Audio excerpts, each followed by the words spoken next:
आज का दिन ऐतिहासिक दिन है और मैं अभिभूत हूँ।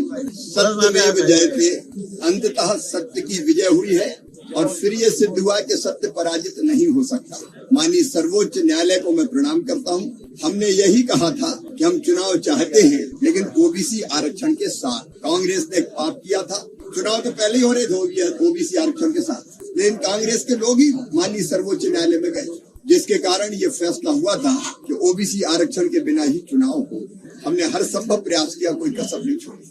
ट्रिपल टी टेस्ट के लिए हमने ओबीसी आयोग का गठन किया। ओबीसी कमीशन ने पूरे प्रदेश का दौरा किया, तथ्य जुटाए, व्यापक सर्वे किया और उन तथ्यों के आधार पर, सर्वे के आधार पर जो रिपोर्ट बनाई, हमने वो रिपोर्ट माननीय सर्वोच्च न्यायालय में प्रस्तुत की।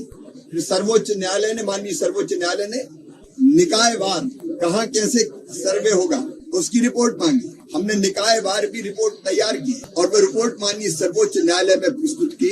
कांग्रेस के लोग खुशियां मनाते रहे कि अब ओबीसी का आरक्षण नहीं होगा, भाजपा को कटघरे में खड़ा करने का मौका मिलेगा। और जब मॉडिफिकेशन के लिए हम सर्वोच्च न्यायालय में गए, तब भी कांग्रेस के मित्रों ने कहा कि नहीं, अब हो थोड़ी सकता। वो प्रसन्नता मना रहे थे, आरक्षण की चिंता नहीं थी, भाजपा को कटघरे में खड़ा कर लिया। लेकिन आज मुझे कहते हुए संतोष है कि माननीय सर्वोच्च न्यायालय ने ओबीसी आरक्षण के साथ चुनाव कराने का फैसला दिया है। हम फैसले का स्वागत करते हैं। जिन्होंने षड्यंत्र किया था वो पराजित हुए। अब पूरे आनंद के साथ ओबीसी आरक्षण के साथ चुनाव संपन्न होगा। बदनीति और नेक नियति ये इस पूरे प्रकरण में पिछड़े वर्ग वाले में हम सबकी ध्यान में आई होगी। अदालत कांग्रेस भी गई थी, अदालत भाजपा भी गई, हमारी सरकार अदालत गई कि चुनाव कराए जाए। कांग्रेस और कमलनाथ जी अदालत गए कि चुनाव रुकवाए जाए। अब ये बदनीति नेक नीति थी और जीत सत्य की हुई। मुख्यमंत्री जी पहले दिन से कह रहे थे कि हम आरक्षण के साथ ही चुनाव कराएंगे।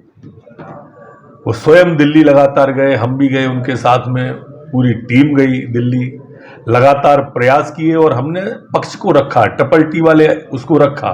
सरकार ने पूरा का पूरा आरक्षण नीचे तक का उतार के पिछड़ा वर्ग का रखा और जीत हमारे मुख्यमंत्री जी की हुई। मुख्यमंत्री जी को बधाई, मुख्यमंत्री जी का धन्यवाद कि उन्होंने अदालत के सामने सरकार के पक्ष को मजबूती से रखा और न्यायालय का आभार कि उन्होंने हमारे पक्ष को स्वीकार किया।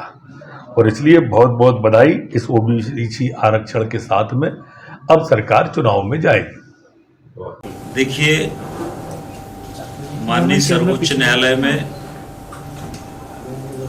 आज अभी सुनवाई हुई है और सर्वोच्च न्यायालय ने जो आदेश दिया है उसमें बहुत बड़ी सफलता सरकार को मिली है।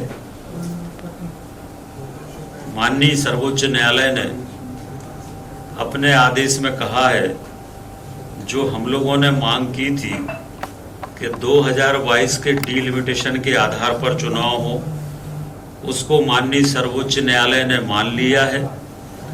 और माननीय सर्वोच्च न्यायालय ने जो हमारी तरफ से ओबीसी आरक्षण की मांग थी उसको भी माननीय सर्वोच्च न्यायालय ने मान लिया है।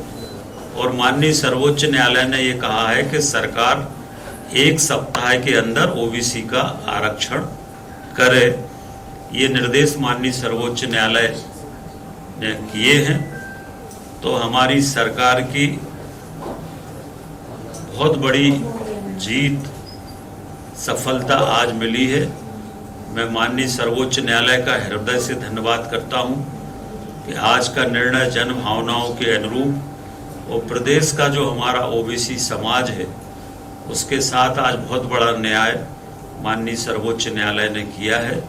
हम सर्वोच्च न्यायालय का हृदय से धन्यवाद करते हैं। और सरकार, माननीय मुख्यमंत्री का जो प्रयास था वो प्रयास था, उस प्रयास में हम लोगों कांग्रेस तो नाटक कर रही थी, और जिस गंभीरता से सरकार ने प्रयास किया है उस गंभीरता से कि इतना बड़ा निर्णय आया है, महाराष्ट्र में भी नहीं हो पाया, परंतु हमारे राज्य में ओबीसी आरक्षण की अनुमति हम लोगों को मिल गई है। ये बहुत बड़ी सफलता आज सरकार को, भारतीय जनता पार्टी को मिली है। मैं पूरे प्रदेश के ओबीसी समाज को बहुत बधाई देता हूं और मुख्यमंत्री जी का भी बहुत हृदय से अभिनंदन करता हूं पूरे ओबीसी समाज की ओर से कि ये मुख्यमंत्री जी का संकल्प था कि हम पूरा ताकत लगाएंगे कि ओबीसी आरक्षण के आधार पर चुनाव हो, और उसमें आज हम लोगों को सफलता मिली है। इसके लिए भी माननीय मुख्यमंत्री जी का हृदय से अभिनंदन पूरा ओबीसी समाज करता है। ऐतिहासिक निर्णय